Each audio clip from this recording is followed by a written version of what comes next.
Hi guys, ഇന്ന് നമ്മളുടെ video calorie burning ചലഞ്ചിൻ്റെ 78ാമത്തെ ദിവസമാണ്.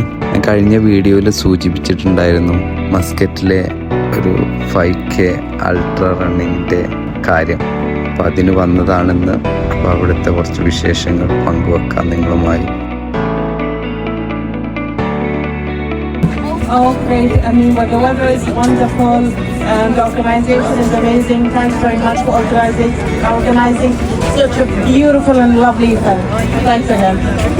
പ്രോഗ്രാം നടന്ന സ്ഥലം മസ്കറ്റിലെ കോറം ബീച്ചിൽ വെച്ചിട്ടായിരുന്നു. 5K അൾട്രാ റണ്ണ് എന്ന് പറയുന്നത് അറിയാത്തവർക്ക് വേണ്ടിയിട്ടാണ്. 3 സെക്ഷനിലായിട്ടുണ്ടായിരുന്നു. 55 കിലോമീറ്റർ ഉണ്ടായിരുന്നു, 40 കിലോമീറ്റർ ഉണ്ടായിരുന്നു, 25 കിലോമീറ്റർ ഉണ്ടായിരുന്നു, 5 കിലോമീറ്റർ ഫൺ റണ്ണും ഉണ്ടായിരുന്നു. അതിൽ ഞാൻ ജോയിൻ ചെയ്തത് 5x5 25-ലായിരുന്നു. ഇതെങ്ങനെ ഓടുന്നതെന്ന് വെച്ച് കഴിഞ്ഞാൽ 5 കിലോമീറ്റർ നമ്മൾ ഓടിയിട്ട് റെസ്റ്റ് എടുക്കും.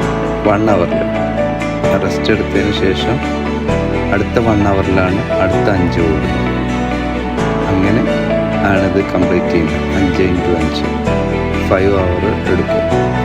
അതേപോലെ തന്നെയാണ് എല്ലാം വരുന്നത്. അങ്ങനെ തന്നെ ഇത് ഓടുന്ന സമയത്ത് 2.5 കിലോമീറ്റർ നമ്മൾ അങ്ങോട്ട് ഓടും. 2.5 കിലോമീറ്ററിലാണ് എൻഡ് വരുന്നത്. എന്നിട്ട് അവിടുന്ന് ഒരു റിബൺ തരും നമുക്ക്. അപ്പോൾ ആ റിബൺ ഇട്ടിട്ട് തിരിച്ച് ഇങ്ങോട്ട് വരുമ്പോഴാണ്, തിരിച്ച് നമ്മൾ സ്റ്റാർട്ടിങ് പോയിന്റിൽ എത്തുമ്പോഴാണ് 5 കിലോമീറ്റർ ഫിനിഷ് ആകുന്നത്. അപ്പം അങ്ങനെ 5 പ്രാവശ്യം നമ്മൾ പോകുമ്പോൾ 5 കളറിലുള്ള റിബൺ കിട്ടും. അങ്ങനെയാണ് അവർക്ക് മനസ്സിലാവുന്നത്.